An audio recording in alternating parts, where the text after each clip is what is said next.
दर्पण तलैव सकला प्रतिफलति पदार्थमालिका यत्र परमागमस्य बीजं निषिद्धजात्यन्धसिन्धुर्विधानं सकलनयविलसितानां विरोधमथनं नमाम्यनेकान्तम् विरोधमथनं नमाम्यनेकान्तम्।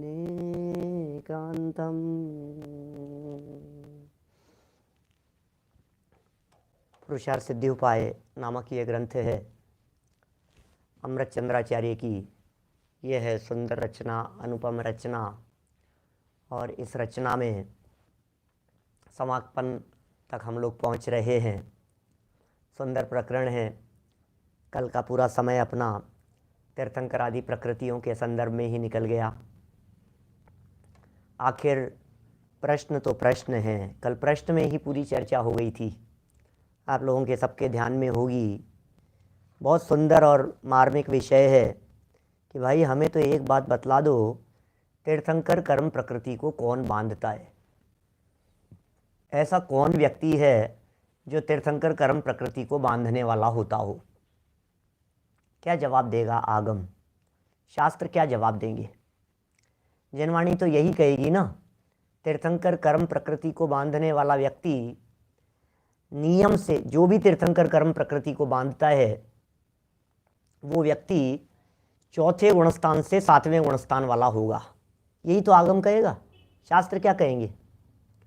हाँ साहब, बात तो सही है, तीर्थंकर कर्म प्रकृति को बांधने वाले तो चौथे से सातवें गुणस्थान वाले होंगे। अच्छा, आहारक कर्म प्रकृति को कौन बांधता है? आहारक द्विक, माने आहारक दो प्रकृतियां हैं, आहारक एक नहीं, आहारक द्विक। बहुत जगह पर इस तरह के शब्द मिलते हैं, द्विक, औदारिक द्विक, वैक्रियक द्विक, आहारक द्विक, तेजस द्विक। तो औदारिक द्विक में औदारिक शरीर, औदारिक अंगोपांग, वैक्रियक द्विक में वैक्रियक शरीर, वैक्रियक अंगोपांग, आहारक द्विक में आहारक शरीर, आहारक अंगोपांग। ऐसे तेजस द्विक में तेजस और कार्बन, ऐसा। तो बहुत जगह पर है। अभी मुझे वो कर्म सिद्धांत नहीं समझाना है, मैं कर्म सिद्धांत की चर्चा नहीं कर रहा हूँ आपके बीच में, लेकिन एक थोड़ा थोड़ा सा अपने को रफली मोटा मोटा आइडिया हो जाए कि आखिर ये बातें क्या है। तो यहाँ ये कह रहे हैं कि भैया ये जो तीर्थंकर कर्म प्रकृति और आहारक द्विक कर्म प्रकृति है, जिन कर्म प्रकृतियों के योग से किसी व्यक्ति को आहारक शरीर बनता है, आहारक अंगोपांग बनता है, वो कर्म प्रकृति क्या हम लोग बांध सकते हैं क्या? बोले नहीं यार, तुम तो नहीं बांध सकते। तो कौन बांध सकता है? बोले तीर्थंकर कर्म प्रकृति बांधने वाले तो सम्यक दृष्टि ही होते हैं, सातवें गुणस्थान तक होते हैं, चौथे से सातवें के बीच में बंधती है। और उसमें भी नियम है, मनुष्य गति का जीव ही बांधेगा। उसमें भी नियम है, केवली और श्रुत केवलियों के पाद मूल में ही बंधेगी। माने कोई भी व्यक्ति केवलियों की उपस्थिति के बिना नहीं बांध सकता। कोई भी व्यक्ति श्रुत केवलियों के चरणों के सानिध्य के बिना इन कर्म प्रकृतियों को नहीं बांध सकता। या तो केवली के पादमूल में या श्रुत केवली के पादमूल। पादमूल का मतलब उनके चरणों में, पादमूल का मतलब उनके सानिध्य में, उनके समागम में। तो केवलियों और श्रुत केवलियों के समागम में ही जीवों को यह कर्म प्रकृतियां दोनों बंधती है। तो अच्छा, अब ये आहारक द्विक कर्म प्रकृति बोले ये संयमियों को बंधती है। संयमी माने सातवें गुणस्थान वालों को बंधेगी। सातवें आठवें गुणस्थान के छठे भाग तक दोनों ही कर्म प्रकृतियां। तीर्थंकर कर्म प्रकृति भी आठवें गुणस्थान के छठे भाग तक, और आहारक द्विक कर्म प्रकृतियां भी आठवें गुणस्थान के छठे भाग तक बंधन इन कर्म प्रकृतियों का। उदय आता है आहारक प्रकृति का छठवें गुणस्थान में। ऐसी तीर्थंकर कर्म प्रकृति का उदय आता है 13वें गुणस्थान में। क्या सामने छोटी सी जिज्ञासा दिख रही है श्रुत केवली कौन होते हैं? श्रुत केवली द्वादशांग के ज्ञाता होते हैं। आचारांग, सूत्रकृतांग, स्थानांग, समवायांग, व्याख्या, प्रज्ञप्ति, ज्ञात्र, धर्म कथा, उपासक, अध्ययन, अंत्यकृत दशा, अनुत्तरोपातिक दशा, प्रश्न, व्याकरण, विपाक, सूत्र, दृष्टिवाद, ये जो पूरा आगम है ना अपना, ये पूरे आगम है, द्वादशांग आगम। भगवान महावीर स्वामी की वाणी गणधरों के द्वारा जिसका चैप्टराइजेशन किया गया, होल नॉलेज जिनको है आगम संबंधी हर फील्ड की, भावलिंगी संत, छठे सातवें गुणस्थान वाले, स्वयं श्रुत केवली, और उन श्रुत केवलियों के चरण में बैठकर किसी जीव को ये कर्म प्रकृति बंधती है। ठीक है ना? तो अभी ये कह रहे हैं यहाँ कि भाई जब आपने ये नियम बता दिया कि ज्ञानियों को बंधेगी, सम्यक दृष्टियों को बंधेगी, तो फिर हमें एक बात बतला दो, फिर रत्नत्रय वालों को ही बंध रही है ना? कि हाँ, तो फिर रत्नत्रय से बंध रही है ना? बोले नहीं। बस इतना सा जवाब है। वीनू भाई मुंबई से बोलो, क्या कह रहे हैं? रत्नत्रय धारियों को बंध रही है, लेकिन रत्नत्रय से नहीं बंध रही है।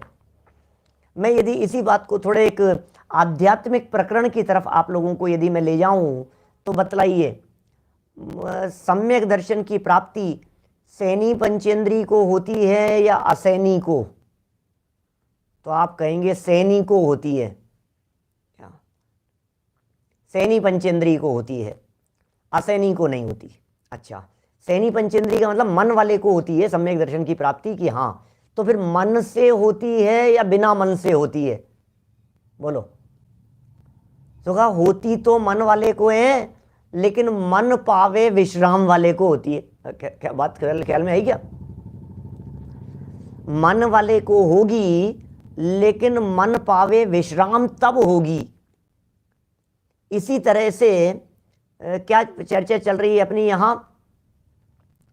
तीर्थंकर कर्म प्रकृतियों की श्रुत केवली के सानिध्य में होंगी, या समझ लीजिए आप रत्नत्रय वालों को होगी।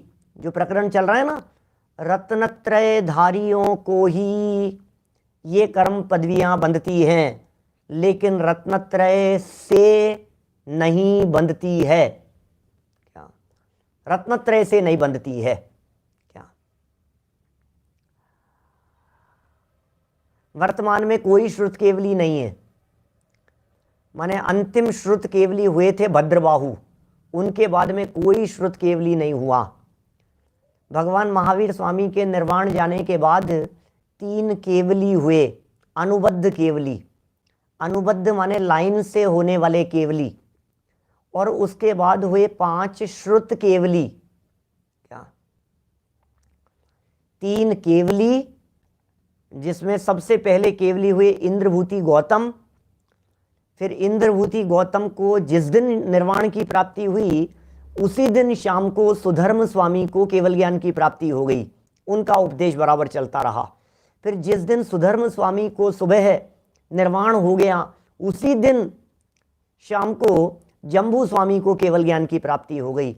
माने गैप नहीं पड़ा, एक की गद्दी को दूसरे व्यक्ति ने संभाल लिया। ध्वज, जैन धर्म की ये ध्वजा पताका, ये बराबर संभाले रहे, एक के बाद दूसरे केवली, उसके बाद उसके आगे वाले केवली, उसके बाद आगे वाले केवली। इसका नाम है क्रम से होने वाले अनुबद्ध केवली। क्या? इसका नाम अनुबद्ध केवली है। और 5 हुए श्रुत केवली।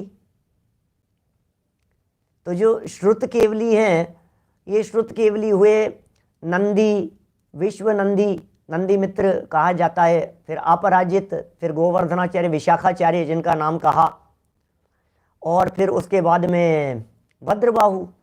तो जो भद्रबाहु हैं वे अंतिम श्रुत केवली थे। स्वर्ग के देवों को, सौधर्मादि इंद्रों को भी द्वादशांग का पाठी कहा जाता है, लेकिन वे उपचार से द्वादशांग के पाठी हैं। और ऐसा भी कह सकते हैं अपन कि श्रुत केवली नहीं है। श्रुत केवली संज्ञा तो छठे सातवें गुणस्थानवर्ती द्वादशांग के पाठी एक विशिष्ट पदवी वाले मुनिराजों को ही है। देवों के लिए श्रुत केवली संज्ञा नहीं है। द्वादशांग के पाठी कह दिया जाता है। सर्वार सिद्धि के देवों को भी द्वादशांग के पाठी कह दिया जाता है। तो कहते हैं ठीक है, कोई बात नहीं, लगभग होते हैं ना, उनको भी कह देते हैं कि हाँ भाई ये भी है, ये भी है, ये भी है, ऐसा बोल दिया जाता है। भावलिंगी संत 6ठे 7वें गुणस्थान वाली वर्तमान में नहीं है, और ये सब भगवान महावीर स्वामी के निर्वाण के बाद लगभग 250 वर्षों के आसपास तक रहे हैं। उसके बाद में द्वादशांग के ज्ञाता नहीं रहे। चलिए, बहुत सुंदर प्रकरण ये यहाँ कह रहे हैं। तो फिर इससे कैसे हुआ साहब, तो फिर कैसे हुआ ये, तो फिर तीर्थंकर प्रकृति किससे बंधी, तो फिर हमें ये बतला दो, फिर ये आहारक विकर्म प्रकृति के बंधन का कारण क्या है। प्रश्न उठाया था 217 नंबर के श्लोक में, और ये कह दिया था, सिद्ध कर दिया था उसे कि भाई 148 कर्म प्रकृतियों में बंधन योग्य तो 120 ही होती है। 120 में से भी मिथ्या दृष्टि की 3 बनती नहीं है, और सम्यक दृष्टि के ज़्यादा बंधती है। लो, उल्टा हो जाता है मामला, सम्यक दृष्टि के ज़्यादा बंधने लग जाती है, क्योंकि उसके नई जुड़ गई है कर्म प्रकृतियाँ। कुछ मिथ्या दृष्टि वाली कम भी हो जाती हैं, वो सब बातें ठीक है। अभी इसका जवाब दे रहे हैं, उसे स्पष्ट कर रहे हैं। पेज नंबर है 263, 263 नंबर पेज है, और गुजराती पुस्तकों का पेज नंबर है 185, 185 नंबर का पेज है। आज इसी प्रकरण के ऊपर थोड़ा मंथन करने वाले हैं हम लोग। 218 नंबर श्लोक निकालिए, क्या कह रहे हैं देखिए। पुरानी पुस्तकों में 197 198 है। 217 नंबर श्लोक हम कर ली चर्चा 217 की, प्रश्न हो गया 217 वाले का पूरा। अब 218 नंबर वाला श्लोक मूल श्लोक से पढ़ रहे हैं, देखिए जरा।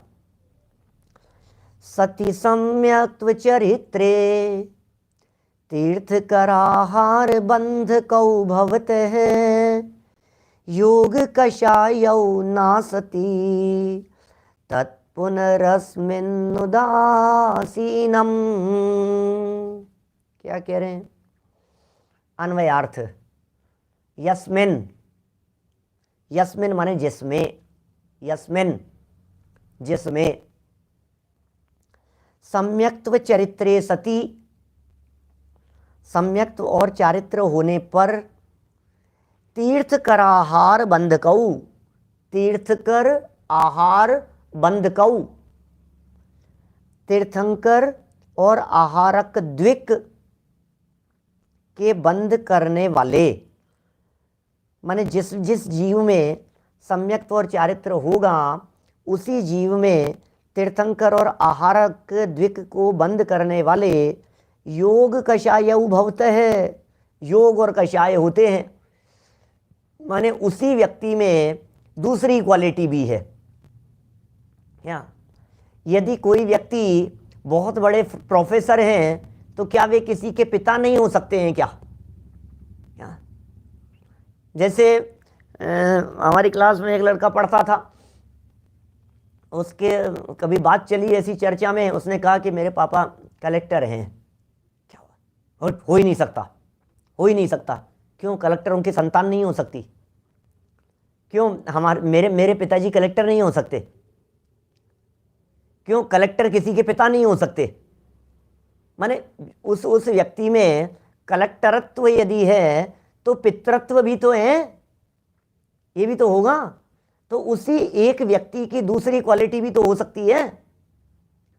अच्छा, कभी कदाचित ऐसी कुछ परिस्थिति बन जाए, वो अभी लॉकडाउन में तो कई जगह इस तरह की परिस्थितियां बनी, बड़े बड़े लोगों ने घर में खाना बनाया, तो लॉकडाउन में सब बंद था और कलेक्टर साहब घर में रोटी सेक रहे हैं। क्या बात कर रहे हो, कलेक्टर ऐसा कैसे करेगा, ऐसा कैसे हो सकता है? हैं? तो मैंने समझा ही नहीं, ऐसा कैसे? क्यों भाई, क्या वो मनुष्य गति का जीव नहीं है क्या? मैंने कभी कभी ऐसे आश्चर्यकारी बातें जैसी लगती है, हम ऐसा सोचने लगते हैं कि जैसे वो तो हो ही नहीं सकता। अच्छा, अपने भारत के प्रधानमंत्री जी हैं क्या, ये भारत के प्रधानमंत्री जी क्या कभी सोते नहीं है क्या? और क्या बात कर रहे हो, खराटे लेकर के सोते हुए देखा हमने देखा उनको। अरे क्या बात कर रहे हो, उनको सोते हुए, उनको सोते। अरे तो क्यों, क्या मनुष्य नहीं है क्या? वे रोटी भी खाते हैं, लड्डू भी खाते हैं, पानी भी पीते हैं, नहाते धोते भी हैं, किसी के बच्चे भी हैं, किसी के माँ बाप भी है, किसी के मतलब परिवार तो सब कुछ होंगे ही नहीं। ये सारी बातें तो इसमें इतने इतने बहुत ज़्यादा आश्चर्य की क्या बात है। बहुत सारे लोग कभी कभी बहुत बड़े लोगों के कहीं कोई रिलेटिव होते हैं तो उनको सोच करके आश्चर्य करते हैं। और आपको पता है, एक सज्जन मिले, बोले ये जो गुरुदेव थे ना, वो गुरुदेव इनके चाचा लगते थे। वो क्या बात कर रहे हो, वो गजब यार, क्या बात कर रहे। तो क्या हो गया, तो भाई साहब क्या हो गया, नहीं हो सकते। अरे आपको पता ही है उनके ये रिश्तेदार लगते हैं। अच्छा ओ यार गजब यार। अरे तो क्या क्या गजब क्या हो गया, मुझे ये बताइए इसमें। अभी ये यहाँ कह रहे हैं दो चीजें एक साथ चल रही है भाई साहब। जिस जीव के तीर्थन, जिस जीव के रत्नत्रय है लाइफ में, उसी जीव की लाइफ में ये दो कर्म प्रकृतियां, योग भी है, कषाय भी है बेचारे के। रत्नत्रय वाला जीव के योग से रहित तो नहीं हो गया। रत्नत्रय वाला जीव अभी कोई भगवान तो नहीं हो गया। रत्नत्रय वाले जीव के जीवन में क्या कषाय नहीं हो सकता। ओ रत्नत्रय वाले कषाय करेंगे, कैसी बात कर रहे हो आप। क्यों, रत्नत्रय वाले भगवान है। वो रत्नत्रय वालों के कैसे योग होगा, रत्नत्रय वालों के कैसे बंधन होगा। अरे 100 सारे बंधन है। अभी जितने कर्म प्रकृतियों की बंध विच्युति हो गई है सो ठीक है, लेकिन जितनी बची हुई है अपने गुणस्थान प्रमाण भूमिका अनुसार उतनी कर्म प्रकृतियों का बराबर उनके बंधन हो रहा है। रत्नत्रयधारी नहाते भी हैं, क्या बात कर रहे हो। अरे चौथे पांचवें गुणस्थान की भूमिका में रत्नत्रयधारी खाते भी हैं, रत्नत्रयधारी सोते भी हैं, रत्नत्रयधारी तो सब क्या हुआ क्या। तो ये बता रहे हैं, देखो जरा, बहुत सुंदर शब्द है ये। योग और कषाय होते हैं, पुनः असति न अस्मिन उदासीनम, और नहीं होने पर, नहीं होने पर नहीं होते, अर्थात सम्यक्त्व और चारित्र बिना, सम्यक्त्व और चारित्र बिना बंध के कर्ता योग और कषाय नहीं होते। क्या बात कर रहे हो, माने सम्यक्त्व और चारित्र के बिना वालों के भी तो योग है, माने मिथ्या दृष्टि जीवों के भी तो योग है या नहीं है। मिथ्या दृष्टि जीवों के भी तो कषाय है या नहीं है, कि हाँ साहब मिथ्या दृष्टि जीवों के भी कषाय तो है। तो योग बोले मिथ्या दृष्टि जीवों के योग भी तो है। हाँ, तो मिथ्या दृष्टि जीव के जीवन में कषाय भी है, मिथ्या दृष्टि जीव के जीवन में योग भी है, लेकिन मिथ्यात्व के साथ वाले योग और कषाय वो इनके बांधने में समर्थ नहीं होते। क्या पॉइंट समझना क्या कह रहे हैं। मिथ्यात्व के साथ वाले योग में और मिथ्यात्व के साथ वाली कषाय में ये सामर्थ्य नहीं है जो इन दो कर्म, तीन कर्म प्रकृतियों को बांध सके। और रत्नत्रय के साथ वाले कषाय और योग में वो योग्यता बन जाती है कि वो इन कर्म प्रकृतियों का बंधन कर सके। देखो वापस देखना, यहाँ सिर्फ अन्वयार्थ पढ़ रहा हूं एक बार, फिर टीका में उसको थोड़ा सा खोलेंगे। जिसमें संस्कृत छोड़ दीजिए अन्वयार्थ की, सीधा सरल अर्थ पढ़ रहे हैं। जिसमें सम्यक्त्व और चारित्र होने पर, जिसमें सम्यक्त्व और चारित्र होने पर तीर्थंकर और आहारक द्विक के बंद करने वाले, क्या, जिसमें सम्यक्त्व और चारित्र हुआ, इसके होने पर तीर्थंकर और आहारक द्विक, तीर्थंकर और आहारक द्विक, आहारक द्विक शब्द है, इसमें क्या है कि बंध करने वाले, इन दो कर्म प्रकृतियों के बंध करने वाले योग और कषाय होते हैं। रत्नत्रय वालों के, रत्नत्रयधारियों के सम्यक्त्व और चारित्र के साथ में ये होते हैं, ठीक है ना। और नहीं होने पर, नहीं होने पर अभी अभी आएगा समझ में। देखो बस आप तो उत्साह से उपयोग की एकाग्रता पूर्वक सुनना, समझ में आएगा। और नहीं होने पर नहीं होते, होने पर होते हैं, नहीं होने पर नहीं होते। अरे किसके होने पर होते हैं और किसके होने पर नहीं होते हैं, सुनो। सम्यक्त्व और चारित्र के होने पर योग और कषाय, योग और कषाय इन कर्म प्रकृतियों के बांधने वाले होते हैं। योग और सुनो, वापस बोलता हूं, सुनो, मिटा दो पुराना सब, वापस रिपीट कर रहा हूं, बात को रिपीट ही कर रहा हूं। सम्यक्त्व और चारित्र के होने पर योग और कषाय, इधर दो शब्द है सम्यक्त्व और चारित्र, इधर दो शब्द है योग और कषाय, धैर्य रखिए। सम्यक्त्व और चारित्र, ये क्या है? योग और कषाय। बोले सम्यक्त्व चारित्र के होने पर ये योग और कषाय तीर्थंकर और आहारक द्विक के बांधने में समर्थ होते हैं, और इनके नहीं होने पर ये तीर्थंकर और आहारक द्विक के बांधने में उदासीन होते हैं। सम्यक्त्व चारित्र के बिना, सम्यक्त्व चारित्र नहीं होने पर ये बांधने में समर्थ नहीं होते। बस इतनी सी बात बतला रहे हैं। एक बार और पढ़ो, कोई चीज़ समझ में नहीं आए तो उसको 2 बार पढ़ो, 3 बार पढ़ो, क्योंकि आचार्य अमृतचंद्र स्वामी को पता था कि आप सुन रहे हैं तो आप में समझने की योग्यता है। उन्हें पता था कि मेरे श्रोता, मेरे पाठक इस बात को पढ़ेंगे। कोई भी आचार्य, कोई भी विद्वान बात को उतनी ही डिटेल में लिखता है जितनी बात को समझ सकें, और मुझे भी पूरा भरोसा है कि आप समझ सकते हैं। क्या लो, संतोष जी साहब अभी लिख रहे थे नहीं है क्लियर, अब कह रहे हैं क्लियर है, हो गया ना। उदासीन माने साइलेंट, उदासीन माने निष्क्रिय, उदासीन माने इनएक्टिव। क्या उदासीन है भैया? कि हमने तुमसे प्रश्न पूछा, हमने उनसे बहुत गंभीर प्रश्न कर लिया, तो क्या जवाब दिया उन्होंने? क्या जवाब दिया? बोले बिल्कुल उदासीन बैठे थे। उदासीन माने कि नहीं, कोई तो चेहरे का एक्सप्रेशन होगा प्रश्न सुनकर के, कि नहीं कोई नहीं, कि पॉजिटिव नेगेटिव कुछ तो, कि बिल्कुल उदासीन। उदासीन मतलब समझिए, उदासीन का मतलब क्या है? उदासीन माने नो रिएक्शन, उदासीन माने कुछ टच नहीं है, इसका नाम है उदासीन।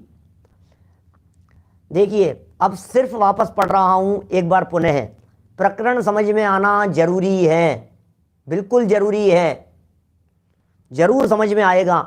एक बार जिन्होंने ये समझा है कि मुझे समझ में नहीं आ रहा है, वे बत्ती वापस दिमाग के दरवाजे खिड़कियां खोल लीजिए और ये एक बार मन में बोलिए, अब समझा रहे हैं, अब की बार समझ में आ जाएगा। अब मैं समझाता हूं।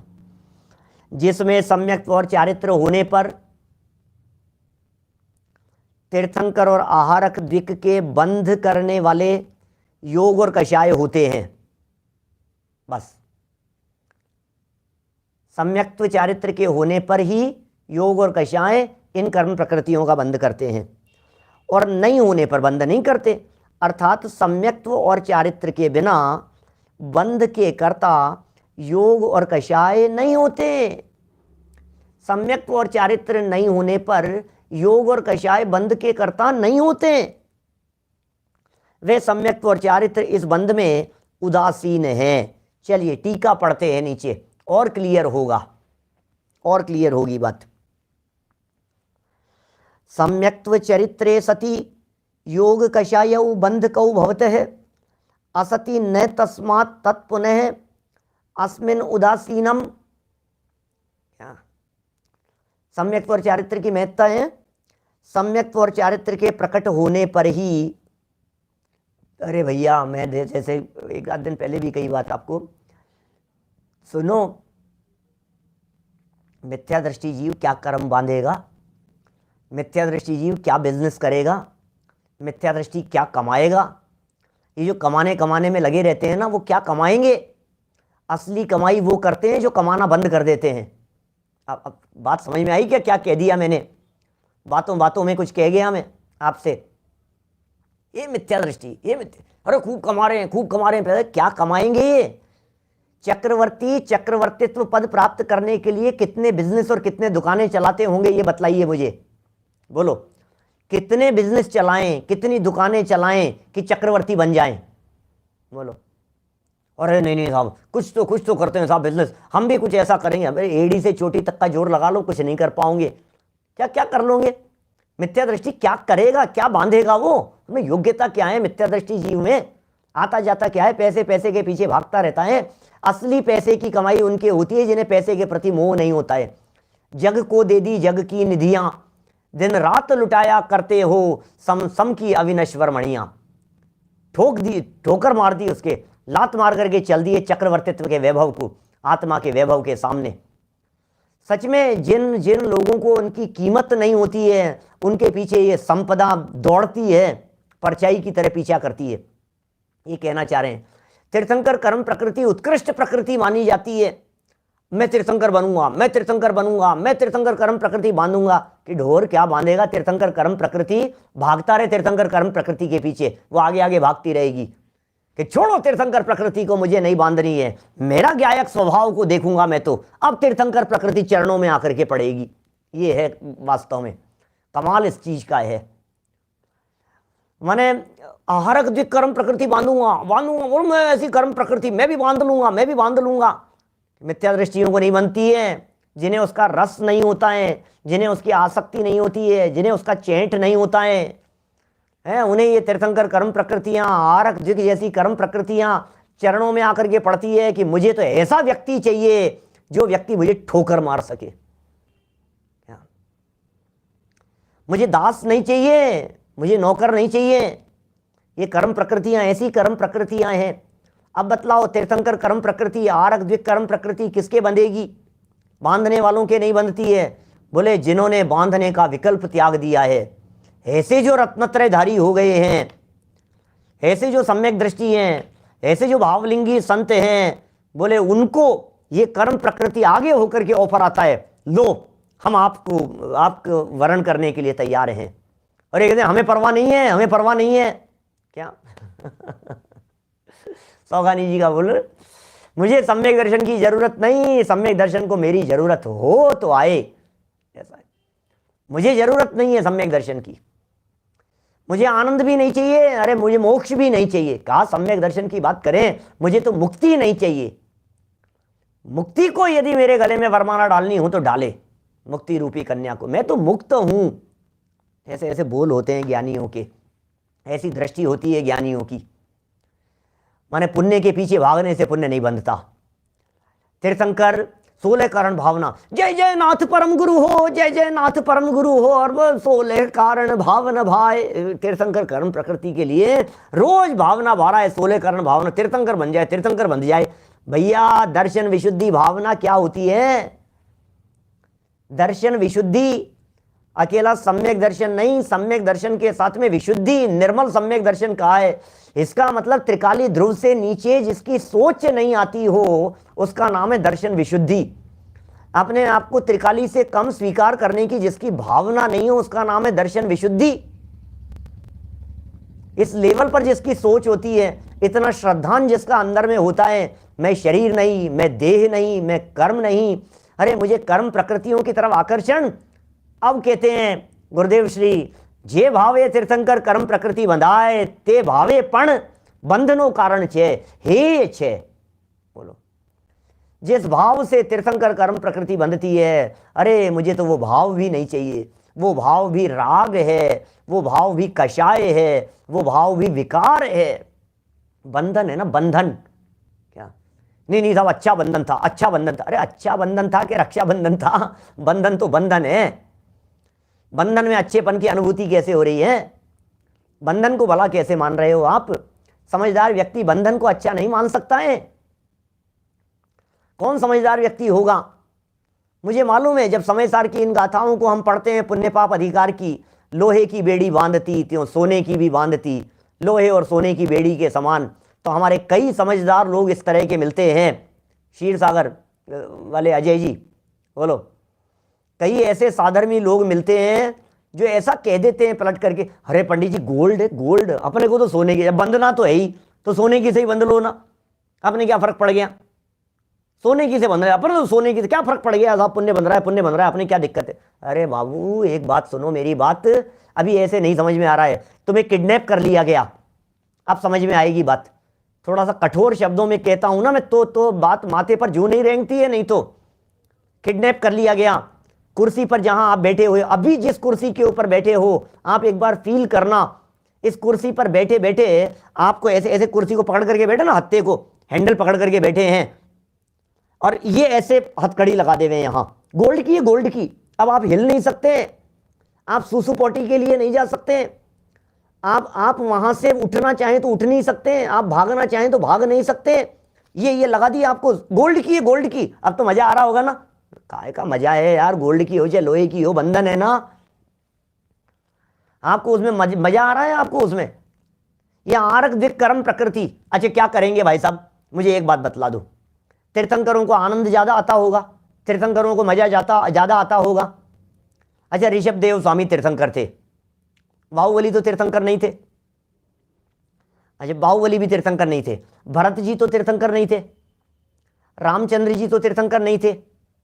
आज सिद्धालय में एक जगह पर ऋषभ देव बैठे हुए हैं, महावीर स्वामी बैठे हैं, और दूसरी जगह पर बाहुबली स्वामी बैठे हैं, रामचंद्र जी बैठे हैं। मैं आपसे पूछता हूं, इन लोगों के आनंद में क्या फर्क है? बोलो, इनके सुख में क्या फर्क है? इनके अतीन्द्रिय आनंद अनंत सुख में किंचित किंचित न्यूनाधिक, थोड़ा सा कम ज्यादा। अरे साहब तीर्थंकर तो तीर्थंकर होते, अरे अनंत तीर्थंकरों के नाम नहीं जानते। यद्यपि बहुत बड़ी सभा है अपनी, बड़े शिविरों जैसी, उसके बावजूद भी ये कहने की हिम्मत कर पा रहा हूं कि शायद ही आप लोगों में से 99.9% लोग ऐसे होंगे, 100% भी कहूं तो कोई अतिशयोक्ति नहीं। भूतकालीन 24 तीर्थंकरों के नाम कितनों को याद है? बोलो। मुझे मालूम है हजारों लोगों के बीच में बोल रहा हूं, मुझे मालूम है हजारों लोग आगे भी सुनेंगे इस चीज को, फिर भी कह रहा हूं मैं, भूतकालीन 24 तीर्थंकरों के कितने लोगों को जानते हो आप? कितने लोगों के नाम जानते हो आप? नहीं जानते। किसकी बात कर रहा हूं मैं? अच्छा आप उनको यदि नाम नहीं जानते, भूतकालीन 24 तीर्थंकरों के नाम नहीं जानते आप, तो उनके तीर्थंकरत्व में, उनके आनंद में, उनके मोक्षत्व में, उनके अनंत सुख में क्या फर्क पड़ गया? बोलो। सब नहीं है नहीं है नहीं है लिख रहे हैं लाइव चैट में, बोलो। एक आध कोई ऐसा लिख दो, कोई मेहरबानी करके, हमें तो याद है भूतकालीन। अरे तीर्थंकरों के, तो मैं ये कह रहा हूं हरिश्चंद्र नाम के तीर्थंकर जो थे, उनकी कितनी महिमाएं। कोई बात नहीं। तो अरे अनंत जीव जो जिन्होंने निर्वाण की प्राप्ति कर ली है, क्या है, क्या हो गया उसमें? वो तीर्थंकर दुनिया को दिखाने के लिए हुए हैं क्या? उस तीर्थंकर कर्म प्रकृति में जब उदय आता है 13वें गुणस्थान में, तो आनंद दुनिया जय जयकार कर रही है, इसका आनंद आता है कि आत्मा के अक्षय अनंत आनंद का आनंद आता है? बोलो। वो जो तीर्थंकर कर्म प्रकृति में जो आनंद आ रहा है, वो आनंद किस चीज का आनंद है? सकल ज्ञेय ज्ञायक तदपि निजानंद रसलीन। सारी दुनिया को जान रहे हैं, लेकिन दुनिया को जानने का आनंद नहीं है। दुनिया उनको जान रही है, चक्रवर्ती आ रहे हैं, नारायण आ रहे हैं, प्रतिनारायण जैसे और सौदर इंद्र जैसे, इतने लोग सब 100 इंद्र गणधर जैसे, वैसे हाथ जोड़ करके 4 ज्ञान के धारी समाव शरण के अंदर उनके ऐसा गली में खड़े रहते हैं, तो थोड़ा बहुत तो उनको फीलिंग आती हुई, यार आई एम समथिंग, ऐसा लगता होगा तीर्थंकरों को। अंदर से कुछ ऐसा विशेष आनंद आता होगा तीर्थंकरत्व का। नहीं आता है ना, तो खत्म हो गई ना बात। क्यों चाहिए तीर्थंकर कर्म प्रकृति, क्यों चाहिए? बोलो। पता है एक माइनस पॉइंट बतलाऊं आपको, जिसको मैंने सोने की बेड़ी कह दिया है ना अभी, अदरवाइज मत लेना, प्रकरण ये चल रहा है इसलिए कह रहा हूं। ऋषभ देव स्वामी 1 कोटि पूर्व तक, 1 लाख कोटि पूर्व नहीं, 1 लाख पूर्व तक अरहंत दशा में, तीर्थंकर दशा में समव शरण सहित विराजमान रहे, और उनसे पहले उनके बच्चे, उनके पोते बाहुबली स्वामी, उनके पहले मोक्ष चले गए। ये अरंत हैं, और बाहुबली स्वामी सिद्ध हो गए। ये अरंत दशा में बैठे हुए हैं अभी, और अनंत वीर्य उनसे पहले सिद्ध बन गए, उनसे पहले सिद्धालय में जाकर के विराजमान हो गए, प्रथम मोक्षगामी हो गए। ये बैठे हैं अभी, मिनिमम 3 वर्ष तक रहना पड़ेगा उनको, मिनिमम है 3 वर्ष तीर्थंकर कर्म प्रकृति के उदय का काल, इससे कम नहीं हो सकता। तीर्थंकर तो कर्म प्रकृति बांधी है और उदय में आई है, तो अब ये अटकेंगे? बतलाओ मेरे को। अच्छा आरक दिक कर्म प्रकृति बांध ली, बंधन है ना? अरे नहीं क्या मजेदार कर्म प्रकृति है, अरे जब जाना हो ऐसे मस्तक में से पुतला निकल जाता है, शंका का समाधान हो जाता है, तीर्थ क्षेत्रों की वंदना। अरे किसकी वंदना करनी है? अंदर में चैतन्य देव की वंदना करने वालों को तीर्थ क्षेत्रों की वंदना करना ये तो बाधक दिखाई देता है। चैतन्य देव की वंदना कर रहे हैं, अंदर में आत्मदेव की वंदना कर रहे हैं। जिसे अपने ज्ञायक देव की वंदना से बाहर निकलने का विकल्प आए तो बाधक है। छठे गुण स्थान में जाकर के उस कर्म प्रकृति का उदय आता है। मैं क्या करूंगा उस कर्म प्रकृति का? जब ये विधान करते हैं अपन, जैसे रिद्धियां प्रकट हो गई, रिद्धियां प्रकट हो गई, चमत्कार, और मजा आ रहा है, ओ ये क्या, और क्या विक्रियाएं, क्या चमत्कार हैं, और कैसा कैसा आहार, और जहरीला भोजन करें तो निर्विष हो जाए, और उसको ऐसा कह दें तो ऐसा हो जाए। औषध रिद्धि के भेद, विक्रिया रिद्धि के 11 भेद, बुद्धि रिद्धि के 18 भेद, और बड़े बड़े चमत्कार हैं। रस रिद्धि, मुझे मजा आ रहा है, बहुत मजा आ रहा है इन सब चीजों में। महाराज से तो पूछो, मुनिराज से तो पूछो, उनको क्या मजा आ रहा है। हमें क्या लेना देना है यार, क्या लेना देना है यार, क्या चाहिए, किस चीज का आनंद है ये तो बताओ। आपने वो कहानी सुनी है शुभचंद्र और भर्तरी की? दोनों भाई थे, राजपुत्र थे, शुभचंद्र और भर्तरी। और राजपुत्र थे, और कोई प्रसंग बना इस तरह का, घर छोड़ करके निकल गए यार। अपन तो घर छोड़ करके निकल गए तो दोनों रास्ता एक दूसरे से चूक गए और अलग अलग दिशाओं में बढ़ गए आगे। जो शुभचंद्र थे वे मुनि हो गए, साधु हो गए, वीतरागी साधु हो गए। और जो भर्तरी थे वे भर्तरी कहीं टोना टोटका, जादू, मंत्र तंत्र आदि के अंदर लग गए। वे मंत्र तंत्र, जादू, टोना टोटका के अंदर, रसायन प्रक्रिया, इन सब चीजों में उलझे रहे। 12 साल तक निरंतर प्रयत्न करने के बाद उन्होंने सोना बनाने की विधि सीख ली। महावीर जी साहब बोलो, सोना बनाने की विधि सीख ली। और फिर अचानक याद आई, अरे यार मेरा भाई भी था यार, मेरे बड़े भाई भी थे, तो कहाँ चले गए शुभचंद्र जी, और क्या करूं, अब कैसे तलाशूं उनको। तो फिर अब बोलो अब क्या करें।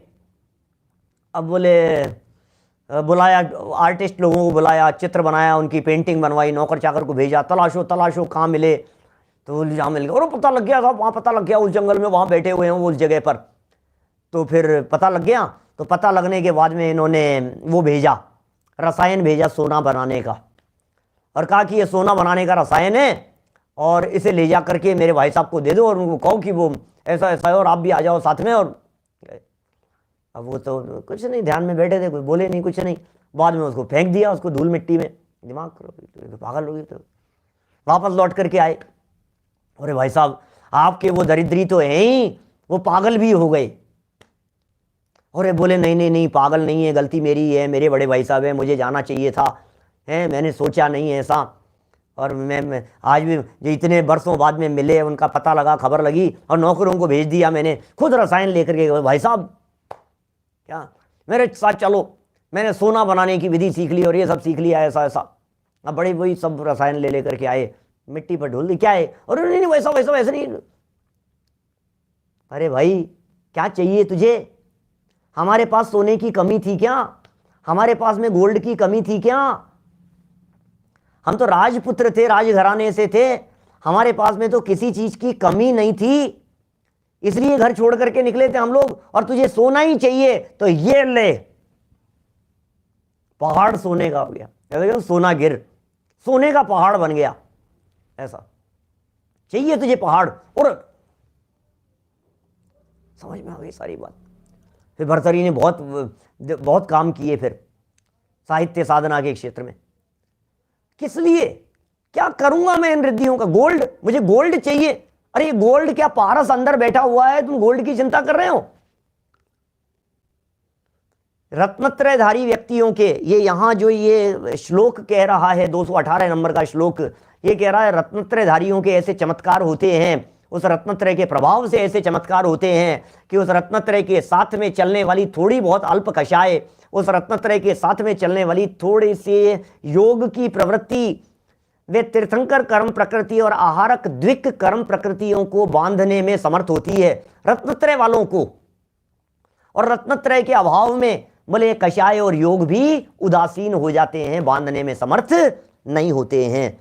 देखिए 263 पेज जहां चर्चा चल रही थी, वहीं पढ़ते हैं नीचे की लाइनें, टीका, टीका की पंक्तियां पढ़ते हैं। सम्यक्त्व और चारित्र के प्रकट होने पर ही, क्या सम्यक्त्व और चारित्र के प्रकट होने पर ही मन वचन काय के योग तथा अनंतानुबंधी को छोड़कर शेष 3 कषायों की उपस्थिति में तीर्थंकर और आहारक द्विक का बंध होता है। क्या क्या बातें हैं यार, क्या सिद्धांत हैं, क्या नियम है, क्या बातें कहेंगे। अभी तो आगे प्रश्न उठा करके ऐसा गजब का शब्द देंगे, शुभोपयोग है, हम अपराध है, अपराध कह करके लगाएंगे खींच के, ये अपराध है, तू जिसको अच्छा समझ रहा है ये भूल है। आगे श्लोक के अंदर आने वाली ये चर्चा, कल आएगी चर्चा, कल परसों। सम्यक्त्व और चारित्र के प्रकट होने पर ही, सम्यक्त्व के और चारित्र के माने सम्यक दृष्टि हो गया है ऐसा समझ लीजिए, उसके तीर्थंकर कर्म प्रकृति और चारित्रवंत हो गए हैं, भावलिंगत्व प्रकट हो गया है, उनके होने पर ही मन वचन काय का योग और अनंतानुबंधी को छोड़कर शेष 3 कषायों की उपस्थिति में तीर्थंकर और आहारक द्विक का बंध होता है। अतः रत्नत्रय है वह तो बंधक नहीं है, वह तो बंध में उदासीन है। पॉइंट नोट करने योग्य क्या पॉइंट है, रत्नत्रय तो उदासीन है, रत्नत्रय थोड़ी ना बोला कुछ, लेकिन उनकी उपस्थिति में काम हुआ। क्या रत्नत्रय की उपस्थिति में काम हुआ, किया उसने कुछ नहीं, जैसे जस्ट लाइक निमित्त होते हैं ना, निमित्त करता कुछ नहीं है, निमित्त की उपस्थिति में काम हुआ, निमित्त ने किया कुछ नहीं लेकिन निमित्त मौजूद जरूर था, बस वैसी बात कह रहे हैं यहां। रत्नत्रय है वह तो बंधक नहीं है, वह तो बंध में उदासीन है, रत्नत्रय तो उदासीन है। देखिए आगे नेक्स्ट पेज पर, तीर्थंकर प्रकृति का बंध तो, सुनिए बड़ी बड़ी सुंदर सुंदर बातें हैं, क्या वाक्य निकलते हैं। तीर्थंकर प्रकृति का बंध तो योग 3 कषाय चौकड़ी अर्थात अप्रत्याख्यानावरण, प्रत्याख्यानावरण और संज्वलन तथा 9 कषाय में होता है। क्या तीर्थंकर प्रकृति का बंध तो किस में होता है, तीर्थंकर प्रकृति का बंध तो 3 कषाय चौकड़ी हो, किसी जीव के योग हो और 3 कषाय चौकड़ी हो, अर्थात अप्रत्याख्यानावरण, प्रत्याख्यानावरण और संज्वलन तथा 9 कषाय हो तो होता है।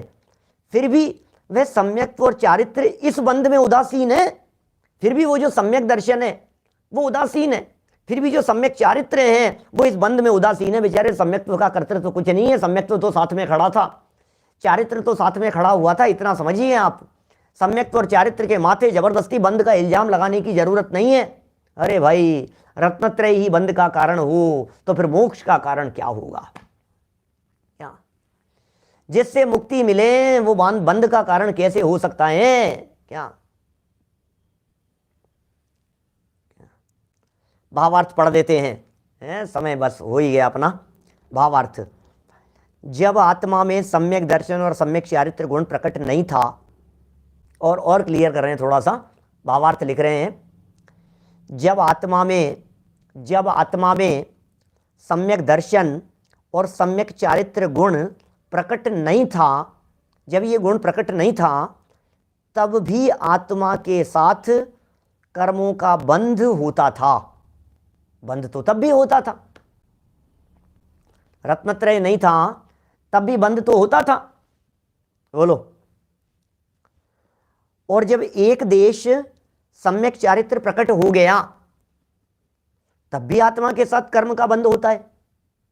अब देखो, कर्म का बंध तो पहले भी हो रहा था और कर्म का बंध बाद में भी हो रहा है। कर्म का बंध मिथ्या दृष्टि के भी हो रहा था, कर्म का बंध सम्यक दृष्टियों के भी हो रहा है। इससे सिद्ध हुआ कि कर्मों के बंध में कारण तो योग और कषाय हैं, उनका सद्भाव है, और कर्मों के अबंध में कारण योग और कषायों का असद्भाव है। ये सिद्ध हो गई ना बात।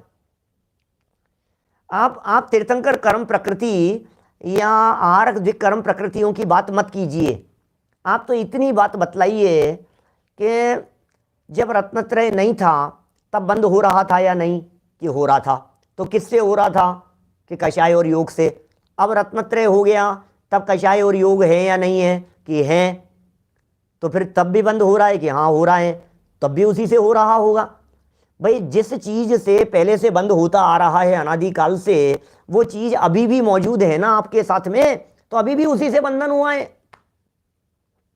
अच्छा हम आपसे कहते हैं, एक बात सुनिए, अब एक उदाहरण देता हूं आपको छोटा सा। पूछ रहे हैं एक देश मतलब आंशिक, एक देश मतलब पार्शियल। सुनो उदाहरण, एक छोटा सा उदाहरण तत्काल दिमाग में आ गया बात को सिद्ध करने के लिए, सुनिए। ऐसा कह सकते हैं अपन, एक व्यक्ति ने आपके घर में चोरी की, पकड़ में आ गया, फिर उसने दोबारा फिर चोरी की, नौकर था, काम करता था, फिर पकड़ में आ गया, बराबर। अब एक दो बार आपने उसको काम करते करते हेरा फेरी करते हुए पकड़ लिया, छोड़ दिया, ध्यान नहीं दिया, कोई बात नहीं। आज फिर घर में किसी चीज की चोरी हो गई, तो आप क्या कहेंगे बोलो? क्या किसी ईमानदार व्यक्ति को पकड़ेंगे? या आज कोई मेहमान आपके घर में आए हैं उनको पकड़ेंगे? बोले नहीं नहीं, चोरी तो ये मेहमान नहीं आए थे ना तब भी हुई थी, और चोरी इन मेहमान के आने के बाद में भी हुई है। तो जिस व्यक्ति ने मेहमान के आने के पहले चोरी की थी, 2 बार पकड़ चुके हैं अपन, वही व्यक्ति तो मेहमान की उपस्थिति में भी चोरी कर रहा है। तो चोर तो वो है ना, मेहमान तो आज आया है, आप मेहमान को चोर कैसे कह सकते हैं? तो रत्नत्रय ये तो बाद में आया है। तो बोले रत्नत्रय नहीं था, उसके पहले भी चोरी हो रही थी। किससे हो रही थी, कौन कर रहा था उसके पहले बंधन? बोले उसके पहले कषाय और योग बंधन कर रहे थे। अच्छा, अब ये रत्नत्रय वाले मेहमान आ गए, तो बोले अब भी बंधन हो रहा है। तो बोले कौन कर रहा है? कि वही कर रहा होगा बदमाश जो पहले भी कर रहा था। बात समझ में आ रही है? माने कितना स्पष्ट है यह बात क्या? देखो, तो ये बात हो गई इस तरह से कि कषाय और योग जो है इनके सद्भाव में बंधन है, और यदि कषाय और योग नहीं हो तो फिर उनके अभाव में बंधन नहीं है। फिर एक शंका खड़ी की कि साहब आप तो कुछ भी कहो पंडित जी, लेकिन हमने शास्त्र का प्रमाण दे रहा हूं, सम्यक्त्वम च, एक दिन पहले चर्चा की थी, सम्यक्त्वम च। तो ये एक नया श्लोक आगे प्रस्तुत किया जिसमें ये कहा, यदि ऐसा है तो सम्यक्त्व को देवायु के बंध का कारण क्यों कहा? सम्यक दर्शन को देवायु के बंध का कारण क्यों कहा? और प्रश्न उठाया है 219 नंबर में, और समाधान किया है 220 नंबर के श्लोक में। और 220 नंबर का श्लोक पढ़ करके कली कली खिल जाएगी आपकी। यहां सामने आपको लाइन दिख रही होगी, शुभोपयोगो अयम अपराध है। ओहो, गजब की चर्चा आने वाली है। ये अपराध है, ये अपराध है, ये अपराध है। मैं नहीं कह रहा हूँ, हमारी ताकत नहीं है इसे अपराध कहने की, ये आचार्य देव कहने वाले हैं। इनकी चर्चा अपेक्षित विस्तार से यथा समय करेंगे। अभी की बात को यहीं विराम देते हैं। जनवाणी स्तुति। सुबह हमारी पंचलब्धियों की चर्चा प्रारंभ हो चुकी है। क्षयोपशम लब्धि के संदर्भ में आज थोड़ी चर्चा प्रारंभ की थी। जो क्षयोपशम होता है ना, क्षयोपशम रोजाना बोलते हैं अपन, ये क्षयोपशम क्षयोपशम क्षयोपशम की जो कर्णानुयोग सम्मत परिभाषा है, सर्वघाती स्पर्धकों का उदय, अभावी क्षय, सदवस्था रूप उपशम, देशघाती का उदय, इस परिभाषा की विशेष चर्चा हम कल प्रातःकाल वाली चर्चा में मोक्ष मार्ग प्रकाशक में करने वाले हैं। तो वहाँ से जाने, बाकी दोपहर के दोनों क्लासें यथावत जो चल रही है वो चली रही है। निज निधि निज में बताई, यह अनंत उपकार है, उसके लिए जिन वाणी माँ को वंदना शत बार है, वंदना शत बार है।